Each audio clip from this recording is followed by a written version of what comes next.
Hi, this is Scott Wilkinson, host of Home Theater Geeks. In episode 191, I chat with industry consultant Jeremy Kipnis about the past, present, and future of movies. So stay tuned. Netcasts you love. From people you trust.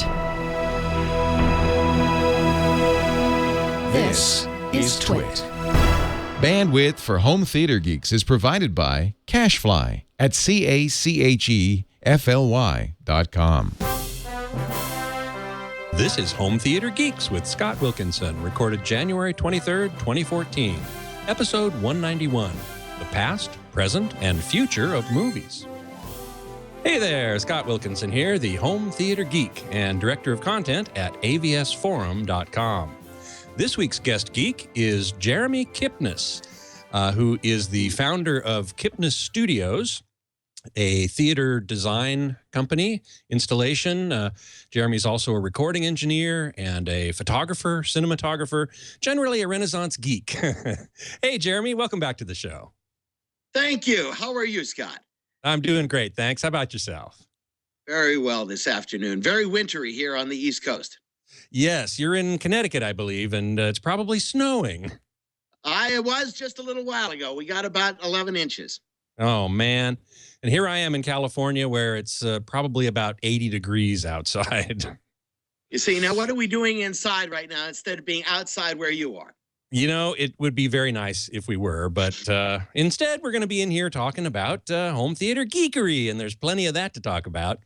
Now, before we get started, I want to make sure that everybody who's watching live at live.twit.tv or logged into the chat room at irc.twit.tv can post questions for Jeremy as we go along, and I'll pass along as many as I can.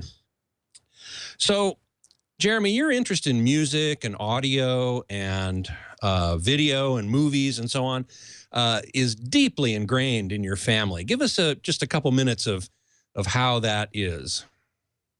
Sure. Well, I grew up in a family of musicians, really, that goes back 3 generations.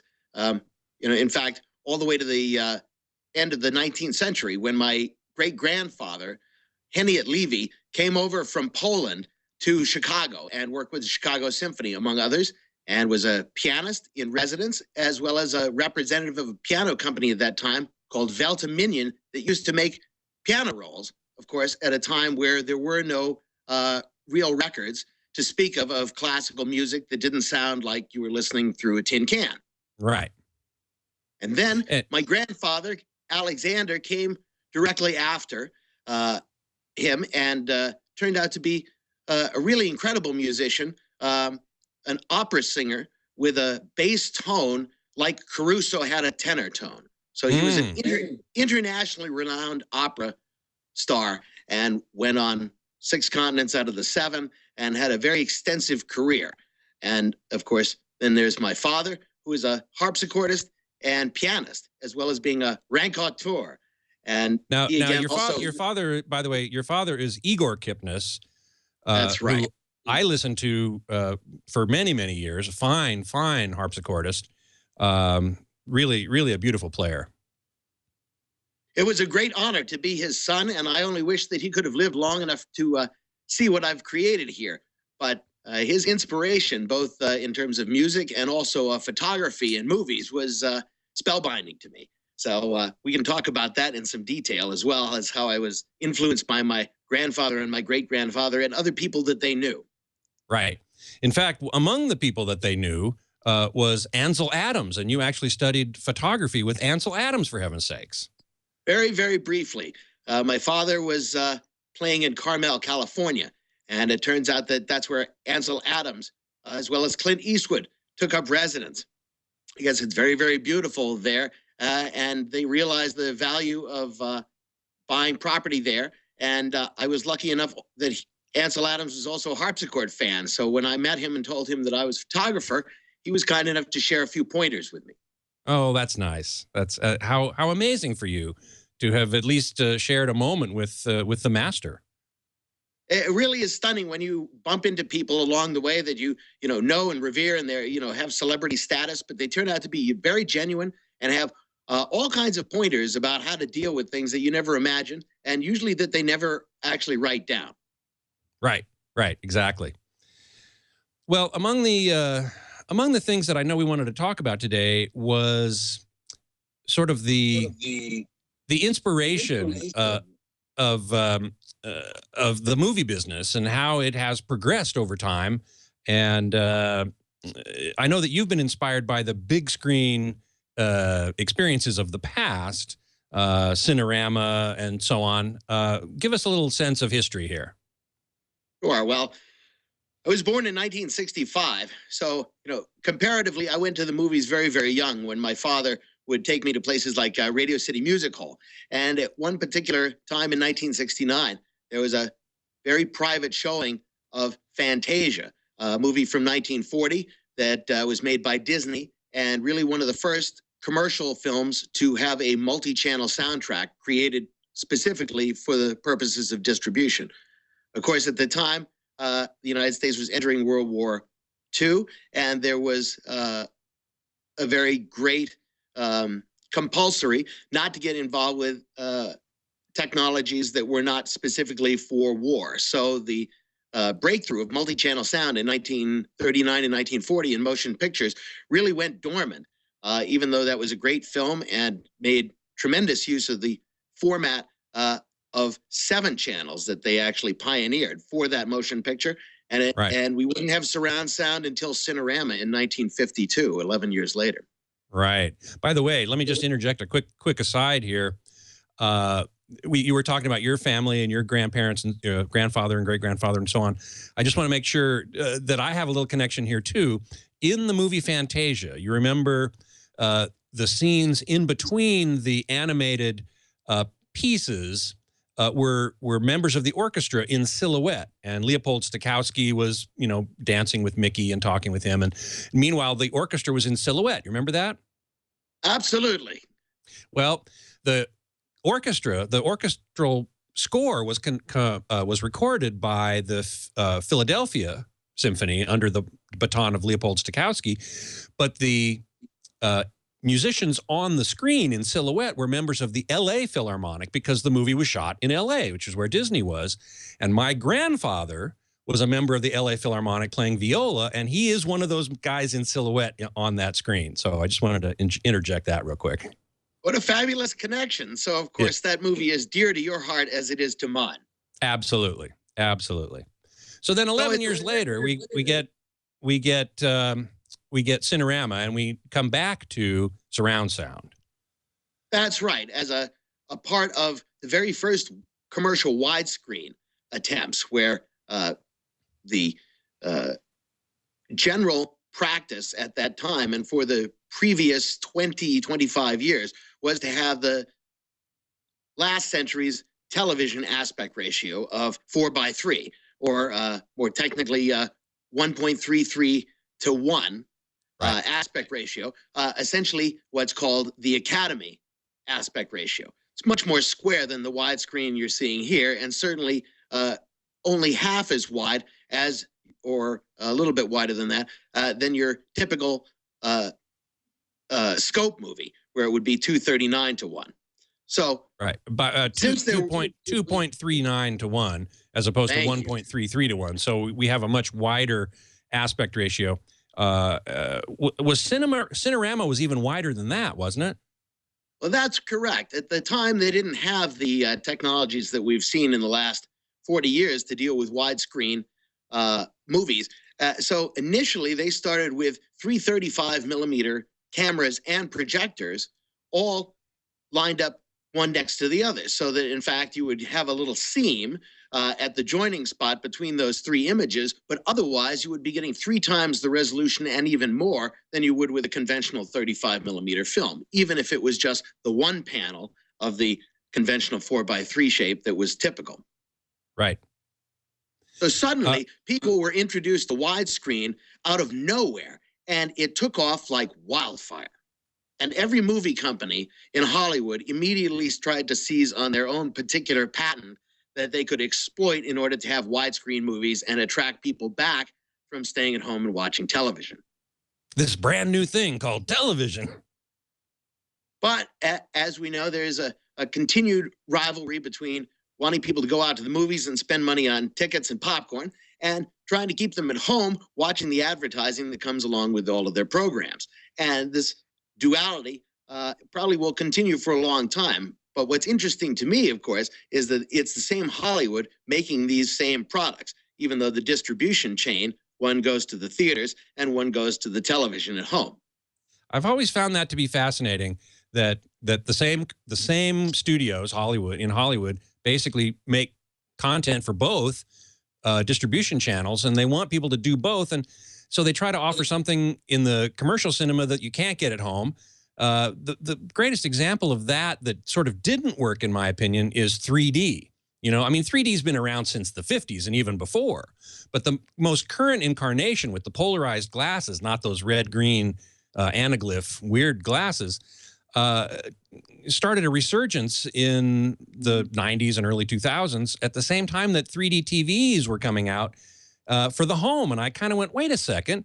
I thought 3D would be something that they could attract people into the theaters, into the commercial cinemas with. But now they're able to do that at home almost at the same time. Weren't they shooting themselves in the foot?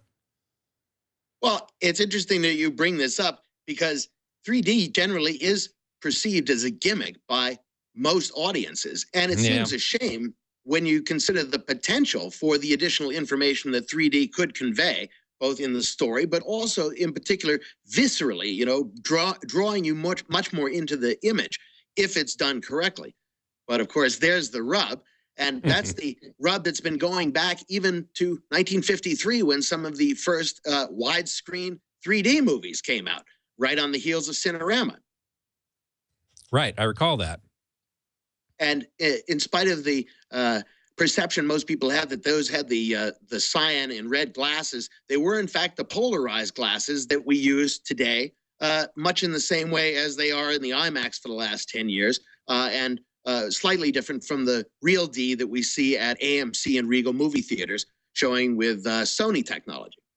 Right, right. Or IMAX, which uses a slightly different but very similar polarization technique. That's right. I, of course, am a fan of the active glasses, particularly the ones in the IMAX theater that they used to have back before the turn of the century. Right. Clearly, there is a far less ghosting and other permutations that would take you out of the realm of fantasy, which is, of course, what we're trying to achieve, I think, when we go and watch a movie. Right. Exactly. Now, for many, many years, most of the last 100 years, over 100 years, we've been using 35 millimeter film, but then Todd A.O. came up with, and some others, to use 70 millimeter. That's right. The same people that were responsible for the Cinerama process ultimately funded the research and development that produced a much wider than 35 millimeter or 70 millimeter display format. So the 65 millimeter negative plus the 5 millimeters of magnetic sound formed the 70 millimeter roadshow format, really starting in 1956, thanks to then entrepreneur and inventor Michael Todd. So it was called Todd A.O. and sold to Metro Goldwyn Mayer so that they could have their widescreen process different from Paramount's, which was called VistaVision, and used 35 millimeter film run sideways to have a larger area of negative and print, making a sharper image, of course. Huh, interesting. I hadn't known that. And of course, once 70 millimeter film was a reality, thanks to Todd A.O., 10 years later, we would see the beginnings of IMAX, where it's the same 70 millimeter film, but it's run with 3 70 millimeter frames, making up a 4:3 or 1.33 to 1, again, aspect ratio. So now we've we're come back full circle. We have. We're back to 1.33 to 1, and the IMAX screen is that aspect ratio, if I'm not mistaken, or at least, or is it not somewhat wider? I can't remember. They call it 5:4, but the actual frame size, I believe, on the IMAX negative is still 1.33 to 1. And of course, the sound is no longer on the film itself, but carried separately. Right, right. Well, since then, of course, we've transitioned to digital. And I just wrote a story on AVS this week about how Paramount is the first studio to announce that it is no longer going to deliver films, canisters of film, to theaters. That their distribution to theaters is going to be only digital. And this, may not make so much of a big difference because the statistics I read said that only 8% of the 40,000 some screens in the United States have not made the conversion to digital. And also, this only applies to the distribution in the United States. Other markets around the world are still going to get film because the transition to digital has been much slower there. But in the United States, we have mostly digital now, and with a resolution of what's called 2K 2048 by 1080, or 4K 4096 by 2160 pixels. So talk to us a little bit about that transition. Oh, gosh. Well, I think all the way back to the first computer applications with digital audio, there was the hope of having speedy enough system to be able to capture, manipulate, and then display video in the same way, making it ultimately available to everyone, such as we have today. And from that standpoint, the motion picture industry has eagerly sought to eliminate film as a distribution medium as a whole because it's very expensive to produce. Now, you can still film a movie or a television program or even parts of a video game using 35 millimeter or 70 millimeter, which will probably never happen. But the point being to, have the look and allure of film, but then once it's transferred to digital to be edited, it's also ready for distribution. And that takes no additional money except to really push a switch or have the file transferred over the internet or on a hard drive. So yeah, exactly. I as I was told, a film print, a single print of a film on cellulose film is like a couple $1,000, whereas a digital copy on a hard drive is like $100. Huge savings for the studios. So there's no incentive to continue to distribute on film. And in fact, as many as 10 years ago, there were very specific plans laid out so that money could be made available to theaters that otherwise would not be able to make the capital investment to do that changeover. Obviously, if you have a multiplex, you might have to change 8 projectors or 12 or even 20. And with each digital projector costing upwards of $100,000 by the time you're finished, outfitting it with a lens and input cards and that special hard drive, of course, that secures the movie and the copyright value and intellectual property rights of the people that own the movie. You're looking at crazy money in comparison to just sticking with 35 millimeter film, which you already have a projector for, and really you just rent the prints. If nobody's going to rent you a print, you're out of luck. So essentially, digital was forced on the movie projection and movie theater business, whether they liked it or not. And while it was difficult initially, now I think we're starting to see some great consistency going in any particular chain from theater to theater, where if it's all digital and it's pretty much all the same technology, you wind up getting fairly consistent results, which sometimes are very good, but then the consistency falls apart, as it does with all business endeavors when nobody actually pays attention finally to those lowly projectors that are just sitting and running 24 hours a day. Right. And not only that, but the job of the projectionist goes away and has almost gone away. Late last year, I had on Thomas Larson on the show, who is the head projectionist at the Grauman's, or now TCL Chinese Theater in Hollywood. And he talked about how most theaters these days don't have a projectionist anymore. It's all totally automatic. This brings up a very interesting point that I grew up with, and maybe other people in the viewing audience did as well, where there was a time where you didn't have CDs and you didn't have even video discs, laser discs or anything. You just had video cassettes. That was the only thing that you had at home. And if you were more interested in movies than VHS or beta, the best that you could hope to do would become a projectionist yourself, which is something I decided to do at our local Mark Twain library. They had a little film program, and over the years, I became not only familiar with how to work with different film formats and project them all the way up to 70 millimeter, but at the same time, appreciate the value of putting together film programs where people come into a darkened room and sit together and experience the same drama visually and, of course, sonically. And that's that's a very different thing than happens today. I think most people who go to a darkened movie theater, have looked around and seen lots of people playing with their phones. So there's no concentration in the same way there was before for the experience of motion pictures. And I know you'll agree again that so often it's much easier to just pull your phone out or your tablet or even your laptop and watch a movie there, or a little bit here and a little bit there as you go along. And somehow even the best movies that have been made, it's like 2001 as an example, sort of fall apart when they're, one, seen in a very different context than they were intended, namely a small screen experience, and two, without the concentration of watching the entire film on a very large scale with a big sound system and a big wide screen that just takes up your entire view, it falls short of the expectation that the director had for the audience's experience. Exactly right.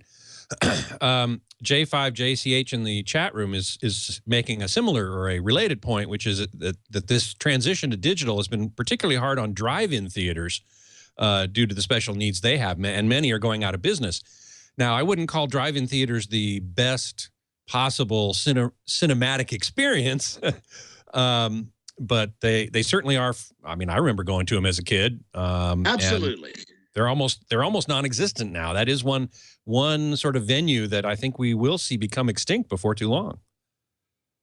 Well, of course, there's always a nostalgia side to all of these different aging formats. For example, the LP that seems to be making its own comeback, and I know some people think it's because of sound quality, and others think it's because it's the vogue thing to do, and it's a big 12-inch format, which is, I think, lots of fun to hold and to look at the liner notes and whatnot. But, essentially, and unfortunately, I think will go the way of the dodo for most people, because it's too much trouble to follow through on the tired old rituals of the past. And while they're fun and exciting, eventually they give way to the faster appeal and more the greater variety of programming and experience that one can have once you get away from linear playback. So instead of sitting there watching a whole movie, you can sit on your iPad and flip through anything in the course of an hour or two. Well, we may get to mobile applications a little later in the show, but I wanted to come back to the growing, or I should say the blurring of the line between commercial cinema and home theater, which you embody tremendously with digital projection in the home, same as digital projection in the theater, with surround sound in the home, same as surround sound in the theater. In fact, many of the people who commented on my piece about Paramount not shipping film anymore is that they said, who cares? I don't go out to the movies anyway. I watch it in my home, and it's much better. And in many cases it is. They don't have people talking on their cell phones. The floors aren't sticky. You don't have a kid kicking the back of your seat. All kinds of things make viewing at home perhaps even preferable to going out to the movies. There is the social experience of going out to the movies, but let's lay that aside for the moment, because I know that you're involved. Your current business endeavor is to design and install home theaters such that they provide the best possible experience in the home. Well, that's right. To me, I've been seeing a convergence coming for many, many decades where computers and audio and video and how they're handled and captured as well as displayed all comes down to the same basic digital technology. It's just a matter of resolution when you get right down to it. And of course, here we are decades later with multi-channel sound, usually at 192 kilohertz and even 24 bits, particularly if it's a concert recording that shows up on a Blu-ray. So for less than the cost of a ticket to go to the live event, you might very well have a superior experience at home. If for no other reason, then you can see it again anytime you like and pause and pee anytime if you need to. So the advantage of going out then to a live event, I think, becomes vanishingly small, particularly when you have the issue of trying to pay for all the little constituencies that go on when you go out to an event. Right. Even if you don't have dinner, you still have gas, maybe tolls. It's a large event, so Parking. you're going to have to buy things there, and Yeah. it just doesn't last as long as going and watching something at home. And particularly now, where you don't have to even have a Blu-ray, you can just pull that information down from the cloud on any number of different services like Netflix or Vimeo or YouTube or I'm sure Vudu is one that comes to mind that has really excellent Blu-ray quality and sometimes multi-channel sound, just like you would get on the Blu-ray. Bit for bit the same if you have the bandwidth to receive it. If you have that, there's the rub, as they say. There are plenty of people who would argue that, wait a second, streaming down from Netflix or Vudu or whatever is not going to give you the same quality as Blu-ray because they have to compress it more than it is compressed on Blu-ray, data compressed, so that it'll fit down the pipe. And you're saying that's not necessarily true?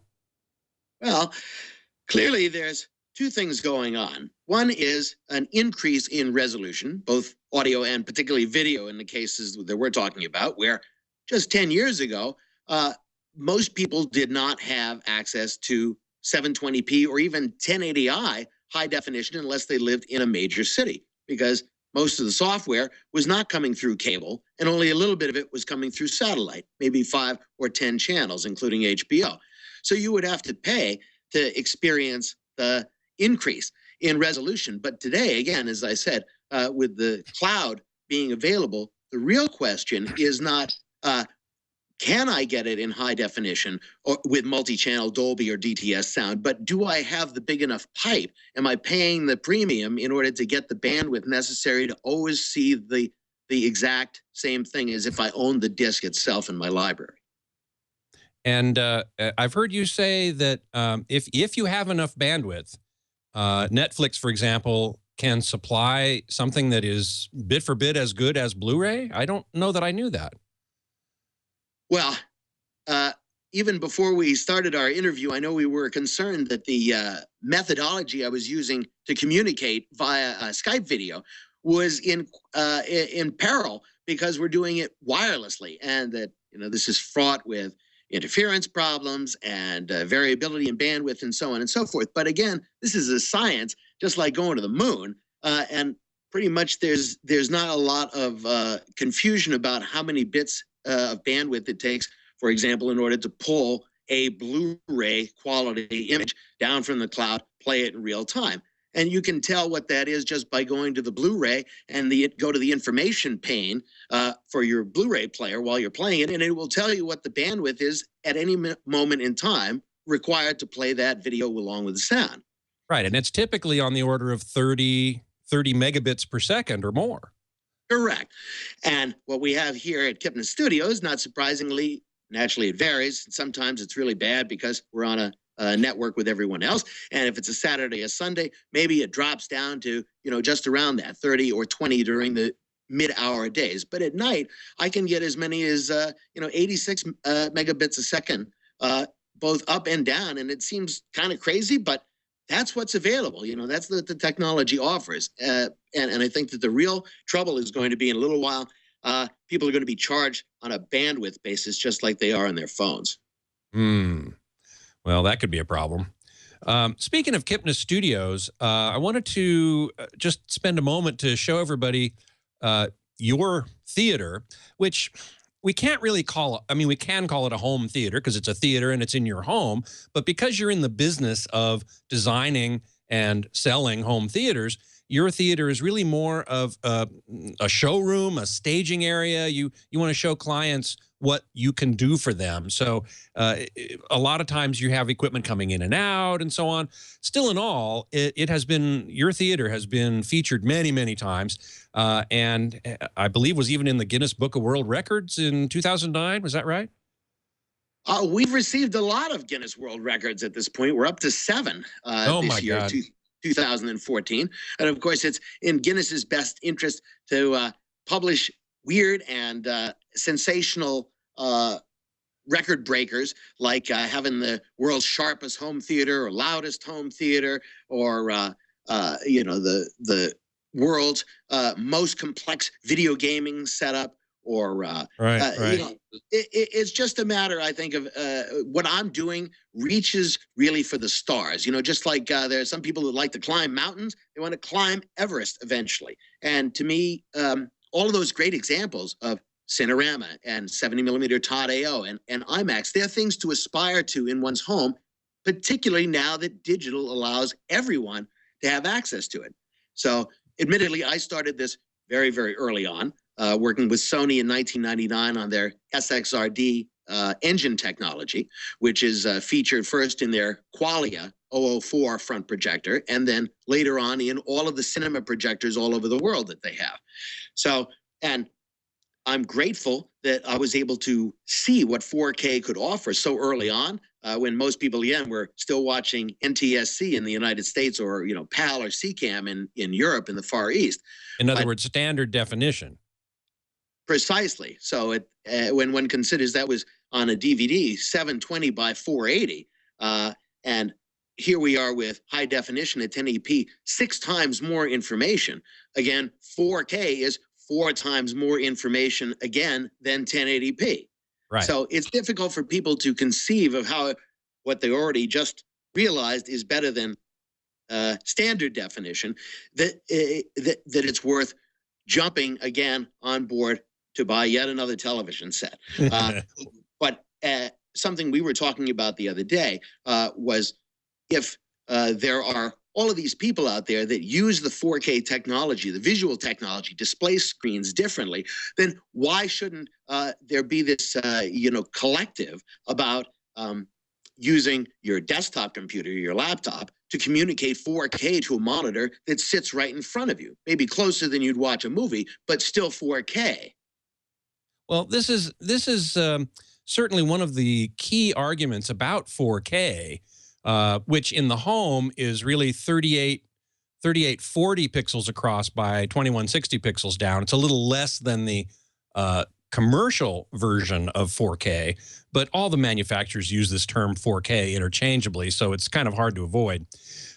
But when you're talking about resolution alone, just greater number of pixels, when you're looking at a 50 or a 60 or a 65-inch TV at a normal viewing distance of, say, 10 feet in most homes, you're not going to see the advantage of having those extra pixels because of the limitations of visual acuity. But if you put that same display 2 feet from you, as in a computer monitor, then you will see the advantage of the extra resolution. So that may be one way. We already know that a lot of people watch movies on their computers already, as you pointed out earlier, not only on their laptops laptops and tablets and so on, but on their computers as well. If they did that with a 4K monitor, of which there are many, that's one area where computer monitors have gone beyond TVs, is that they do have a higher resolution, certainly, then that may be a big advantage there. Well, I've been looking at this from the standpoint of the convergence of all these different technologies. So most people, not really thinking about it, have been shooting with their still cameras, even on their phones, at resolutions that are at 4K or even above. And they've probably not really ever seen all that resolution unless they made a printout, in which case, of course, the size of the image comes into question versus the number of pixels. So, and how far away somebody would actually hold that print in order to view it. But once we adopt the fashion of using all the digital devices together for the same purpose, it becomes obvious that you can take your still photo library that you already have amassed, play it back through your computer at 4K resolution on a 4K monitor, and see things like what we used to do with 35 millimeter slides, in a way which has not really happened before outside of, say, this lab or other places that had 4K for the last few years.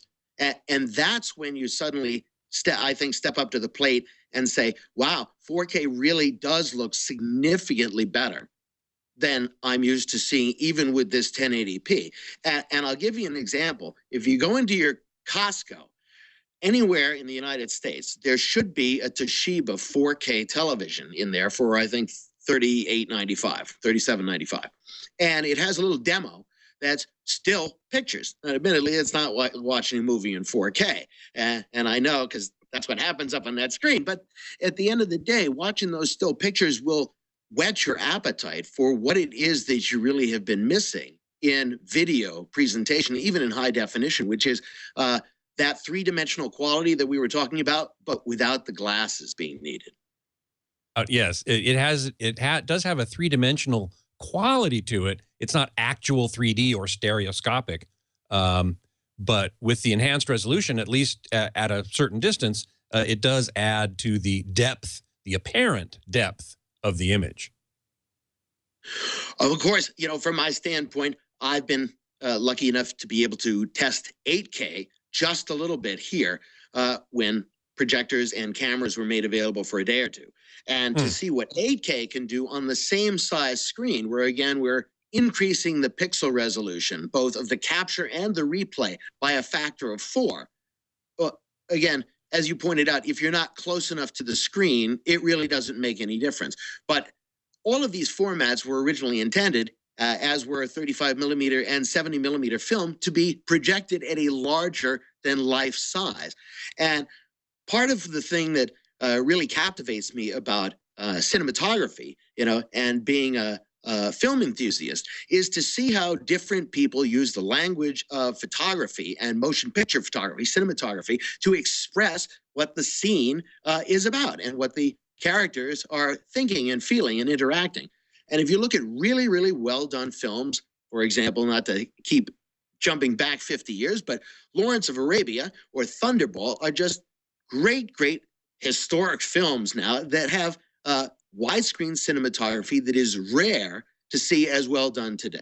And if you contrast that with television, like, for example, Lost 10 years ago, or Hawaii Five-0 today, basically the same film crew working in Hawaii, it's all very close up, handheld, and fast motion. It's not intended to be seen on a big screen, although honestly, when I watch it on the big screen, it feels like I'm watching a movie, not a TV show. And I think there's something to be said for that.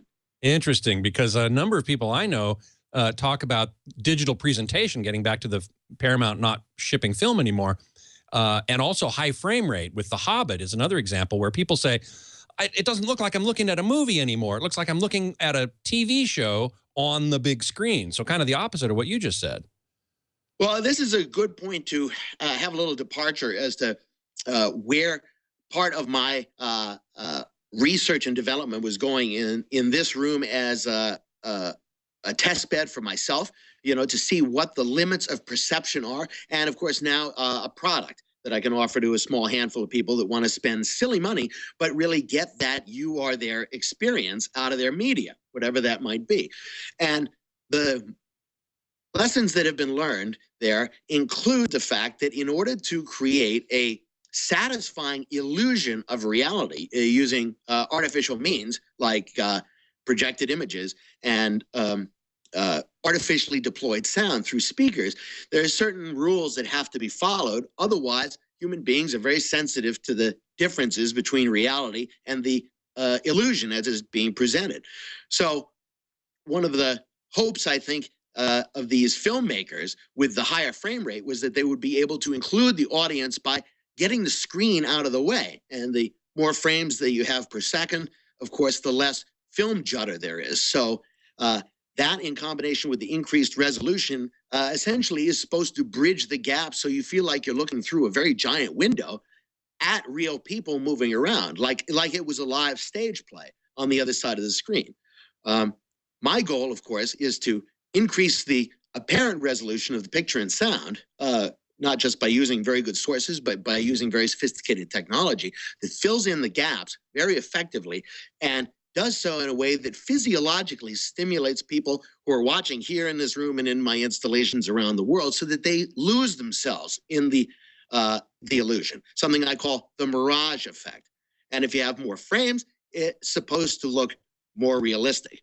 That's not what I think is actually happening. And I'm very eager to speak with Doug Trumbull, who is engaged at 120 frames a second, even twice over what the next Avatar film is supposed to be, which is 60 frames a second. Again, higher than 48 that we're seeing with The Hobbit. Now, did you go and see The Hobbit, either of the two Hobbit movies at high frame rate? Yes, I did. And to me, it looks kind of plastic in video. I thought so in the first one more than in the second one. Did you see any difference between the two?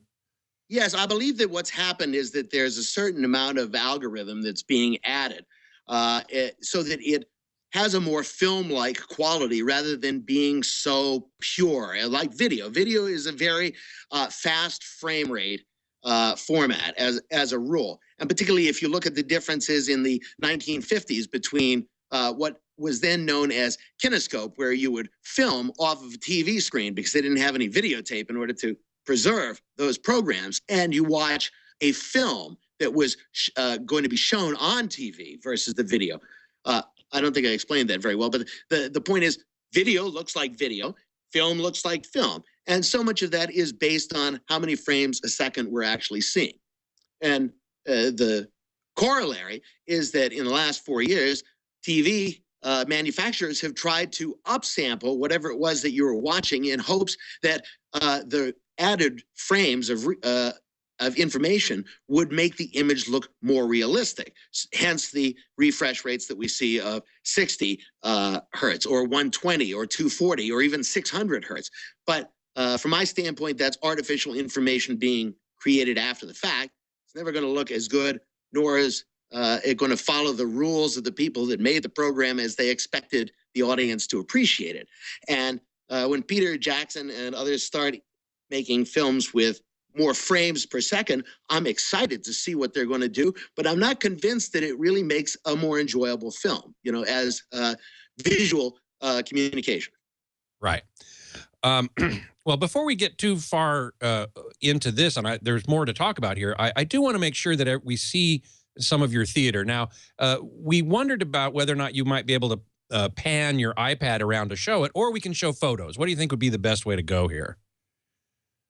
More illustrative of what it was that was here at the time up until 2010 with the Trinity Theater, which is my beta level product line. Essentially, an almost no holds barred approach, but on a home level rather than on a large cinema level. So when you put up the pictures, we can go through them one at a time, and I'll just explain the sort of rationale behind why I did things the way that I chose to, and how they differ from actual installations that I've done out in the world. So here's a picture of the center channel array.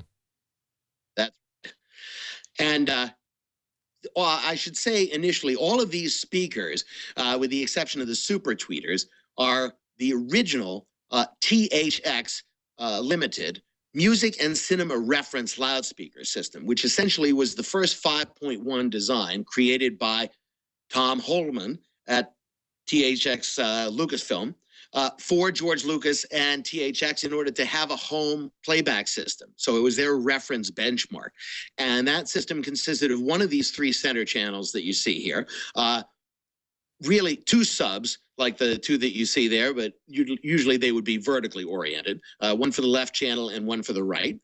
And if you go to one of the other pictures, you can see the tower that's designed to accompany one of those woofers, not the two that you see there. And essentially, two of those towers, left and right, along with two of those subwoofers, and the center channel, plus a diffuse pair of surrounds made up that $25,000 system, designed and first created in 1996 by Snell in Massachusetts. And it sold well for an upscale music and home theater speaker system. And certainly was mimicked and duplicated in a lot of ways. But I think that the important part was that the dispersion characteristics of the speakers worked well, first and foremost, for the controlled pattern that I need to produce intelligent dialogue on any of the channels, not just the dialogue channel, and the surround channels.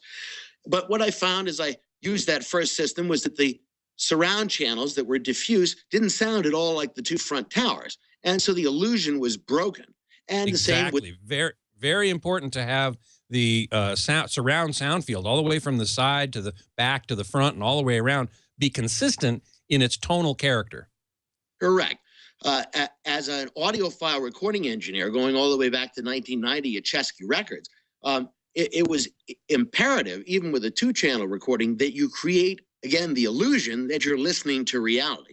That's not everybody's goal with recordings, but given a neutral set of speakers set up in a room which also does not contribute coloration, as most do, the results can be very convincing.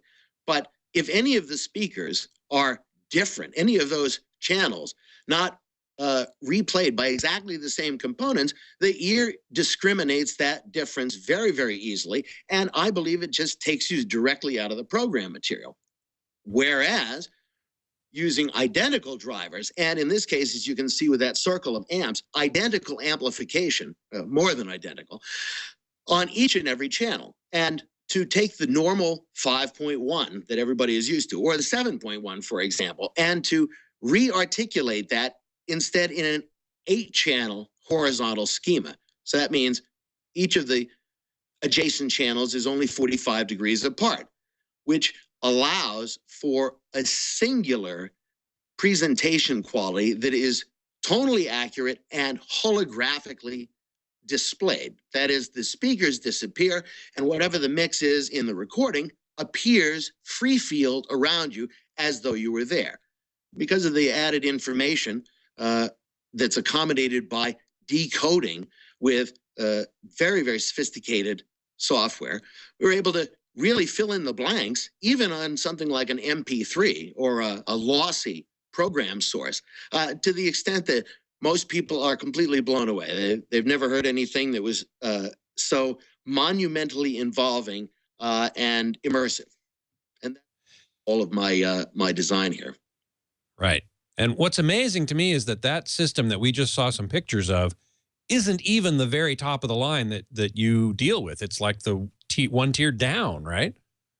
As I said, there's always a higher mountain to climb. People might want to climb Everest after all. That was only K2.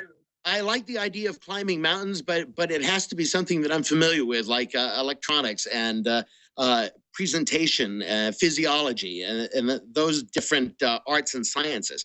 But rather than just think of it in terms of a home theater, it's an experiment to me. And since the technology is always getting better, there's always that opportunity to come closer to my original conception years and years ago of what it would be like to own one of those giant Cinerama curved screens with the wall-to-wall picture and sound.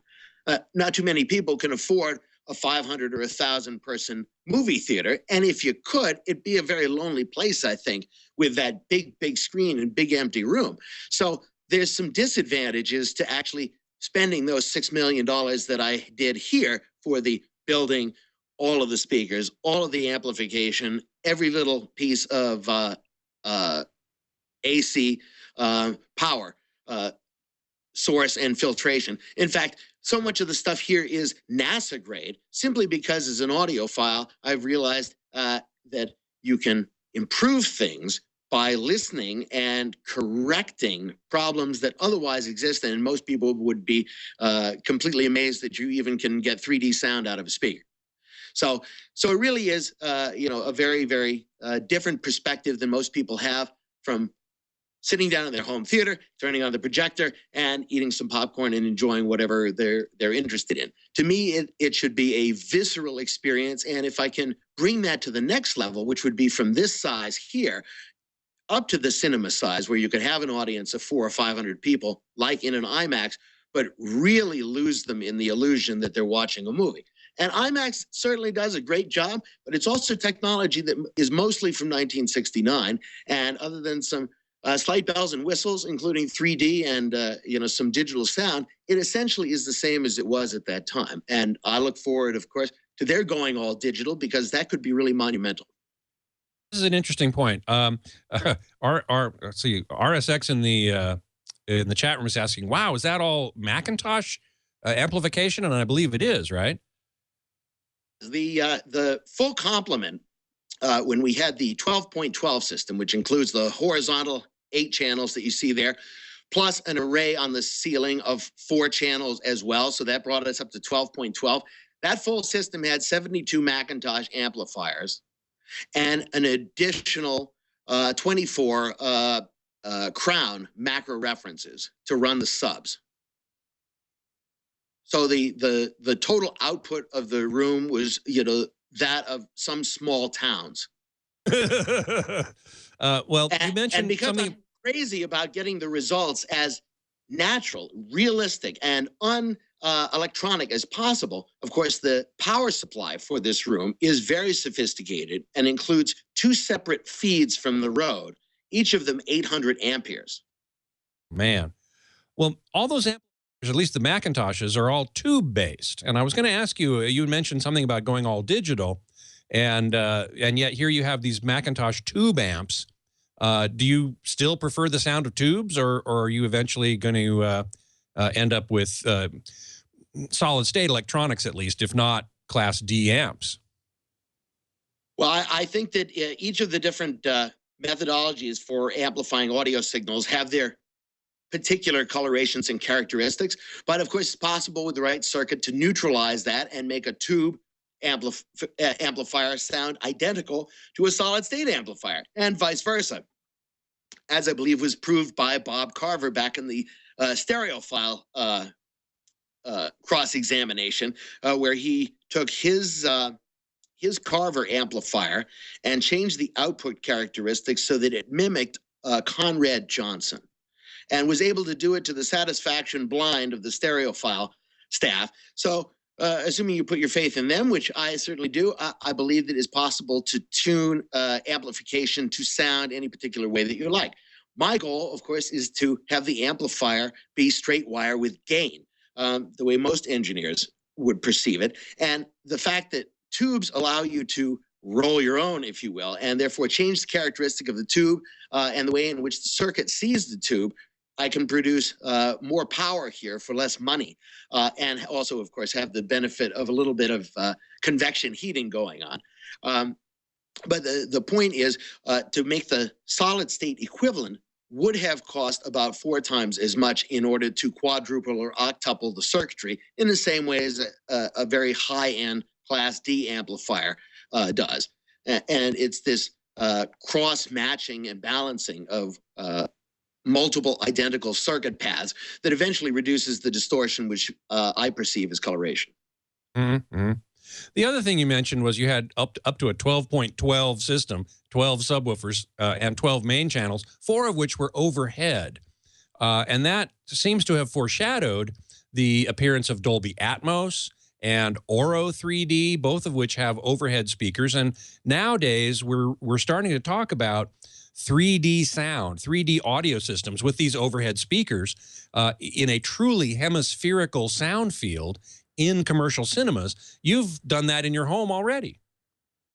I think we all were thinking the same thoughts, and it undoubtedly goes back to those pioneers of yore, such as Leopold Stokowski and the people at Disney, Fred Waller and company at Cinerama, who, among other things, would have liked to, I think, have had ceiling speakers and done a hemispherical sound system, but they were moving from mono at that time, or the occasional stereo test, really, but no commercial stereo, to surround sound in a way that leapfrogged, for example, from 480i DVD all the way to 4K.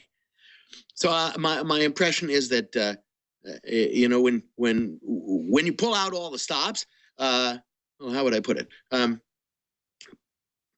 Well, how would you put it, Majesty?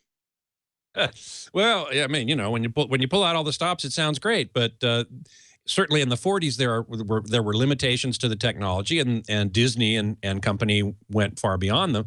And now we're only just starting to realize what they probably envisioned but couldn't do. And like so many inventions, whether or not it's good or bad, is often perceived, commercially in a different light. For example, we've had multi-channel SACD and DVD audio as high-resolution audio disc formats with multi-channel sound, and yet that is, in general, not embraced by most people. And the file downloads of those same recordings now being made available, for example, on HD tracks, surround sound is just not in the marketplace for most people, I think, when it comes to music. So the idea that now we're going to start adding channels overhead, I think already is more threatening than what we had 10 years ago with just adding 5.1 to music playback. But as you know, I like my surround sound, and I like it realistic. And height is an important part of a really, really sensitive sound mix. Is something that IMAX has been doing with their overhead channel, the 6.1 of their system, now for about 15 years. And everybody loves that sensation because if it's used effectively, it just elevates your sense of immersion rather than drawing you out of the presentation.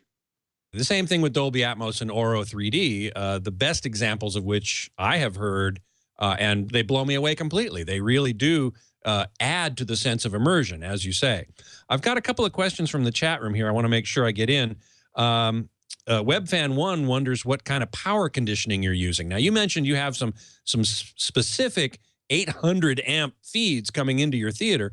Does that include power conditioning and some sort of UPS? I mean, you live in the East Coast. You could get power outages. Oh, absolutely. No, we do have a generator here that actually covers us when the power disappears due to a nor'easter or a hurricane or something like that. So I'm well covered. And it's interesting from an experimental standpoint to see what the differences in presentation quality are, even though small, between filtering and balancing the line current from the road, from what everybody else is using, to being completely isolated, on your own propane generator. And do you hear a big difference and see a big difference between those two? There is. Even in a very sophisticated system like this, the fact that you are no longer connected to the grid means that you're no longer an antenna for all of the noise that's actually out there. And one of the most effective ways that I've found to eliminate that noise is to use solid core power cables. There's a bunch of different brands. I happen to like the Less Loss brand because I just reviewed it most recently, so it's my favorite. But essentially, what you want to do is filter out, using solid core technology, all of the high frequency noise above 60 hertz, which is the only fundamental tone that you're interested in coming from your AC wall socket. But perhaps more important even than the differences between the generator power, where we're completely off the grid, and drawing power from noisy power from the road, is the ability to balance that power by using a balancing transformer after those 800 ampere transformers, in order to eliminate any noise within the system here. So if one component were to output noise, like a typical DAC or a Blu-ray player or something like that, along its ground plane, normally that would contaminate the sound to some small degree on a high-end system. And you would notice the difference when you turned on and turned off even an extra Blu-ray or a DVD player, because it would add that much noise and hash back into your multi-channel sound system. But using the solid core technology, as well as the balancing technology we have here, essentially eliminates all of that noise. And you have pretty damn pure, clean power on the level of NASA, but that's still not the same as if it's coming from a generator or batteries. Right. RSX in the chat room is asking if you've ever done any comparisons in 3D sound between what you've done, maybe Dolby Atmos or whatever, and the older Sansui QS or CBS Labs 4-channel. I think we're talking quadraphonic here. You must remember quadraphonic. I do, and because my grandfather and my father were both musicians, of course, they reviewed for different magazines and periodicals, as I do, and they would get records that were just coming out. And starting in the late 60s, very early 70s, there were suddenly the spotty occurrence of quadraphonic discs, either SQ by Columbia CBS, I believe, or was it RCA, and QS by Sansui. Two completely incompatible ways of encoding two additional channels in a 2-channel playback format of an LP or a reel-to-reel tape. Not discrete, but certainly decodable, in the same way as original Dolby Digital had multi-channel surround encoded into the original 2-channel magnetic or optical track that was on the film. Right. Well, in the remaining seconds we have, there's one question here that I was going to ask you as well from iPhone Kiki, which is, what would you recommend to assemble an affordable version of the system your system and the systems we've been talking about that would still provide somewhat of an immersive experience? Clearly, the major factors from my standpoint are having an image that's big enough in order to take up your front field of vision and to really give you a chance to have some of your peripheral vision taken up by part of what's going on visually on the screen. So I first recommend a big enough screen so that you can sit at least a screen width away, maybe a little bit closer, but that's me. I like Cinerama. I like to be inside the movie, but at least one screen width away. So if you have a 10-foot wide screen, you ought to be able to sit 10 feet away. And then the question is, what projector is going to fill that size screen? And that's largely a matter, I think, of how much light can you afford to throw on the screen. And the most important factor there is having a completely blacked out room so that you don't have any light straying in and competing with the image on the screen. At which point, there are some really great candidates out there by any number of companies, including Epson, Panasonic, BenQ, and I'm sure I can mention some others, but the salient factors are to look for actual light output in whatever review you're perusing that says this is the greatest projector since the wheel, because eventually it's going to be replaced by something else that probably has the same light output, but other characteristics that are better, like better color or better contrast. And also the major factor, I think, is actual resolution on screen. So it can be a 1080p projector, and you can have a crappy plastic lens that just throws that resolution away. So if you're sitting far enough away from the screen, definitely more than one screen width, you probably won't notice the difference. And you don't need to spend extra money on that expensive lens. But if you're like me and you want to be more immersive, you'll sit closer to the bigger screen, and then you want to have a really good lens on your decent projector that you already have evaluated and found 4 or 5 reviews that say, gosh, I really like this projector. It looked just like I was there. And you would be satisfied. And that honestly can happen for as little as $1,000 if the screen is the right size. I usually tend to recommend spending $2,000 to $3,000, and Epson is probably my favorite brand, or JVC.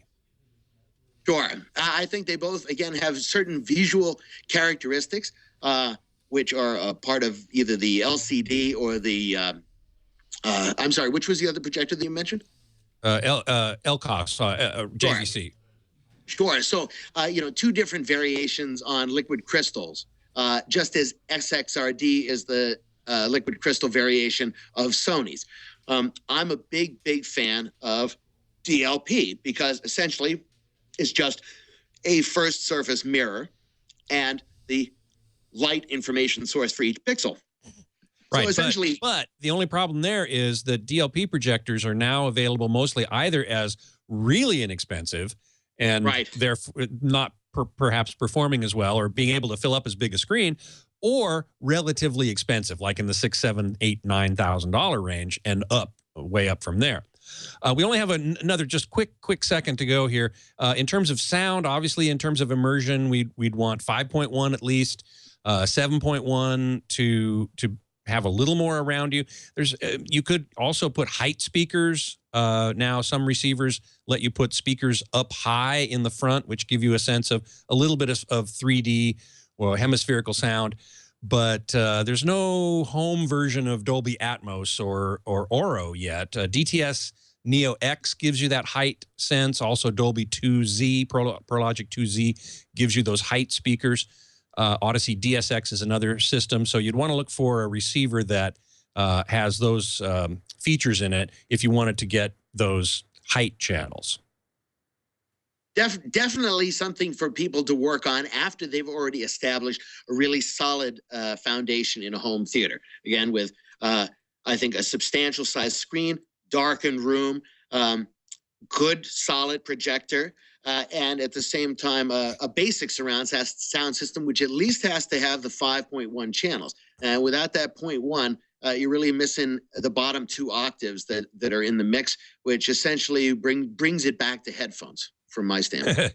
Right. But you definitely want a system with a subwoofer to get those low octaves, which also gives you a greater sense of immersion as well. Well, you know what? Absolutely. We've run out of time, and I want to thank you so much for being here on the show. Fascinating discussion about the past, present, and future of cinema and movies and home theater. Thanks so much, Jeremy Kipnis. I loved it. Thanks again. I look forward to it in the future. And please come to my website, send me an email, ask me any of your questions. I'd be very happy to answer them.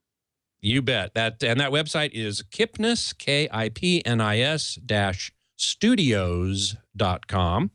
And you're also a blogger at theosroundtable.com. That's Theo Calamarakis' website, a very well-known theater designer. Just wanted to make sure everybody knew that as well. You can find me, of course, at avsforum.com. You can email me at scott@twit.tv. And you can follow me on Twitter at htgeekscott, also at avsforum. You can also find previous episodes of Home Theater Geeks right here at twit.tv/htg and our YouTube channel, youtube.com/twithometheatergeeks. Next week, my guest geek is scheduled to be John Schuerman, a consultant for Panamorph, and we're going to be talking all about anamorphic lenses and ultra-widescreen projection in the home. It's a very interesting subject that a lot of people want to know more about, and there's a lot of confusion out there, so we are going to try to dispel much of that confusion next week. So I do hope you will join me. Until then, geek out.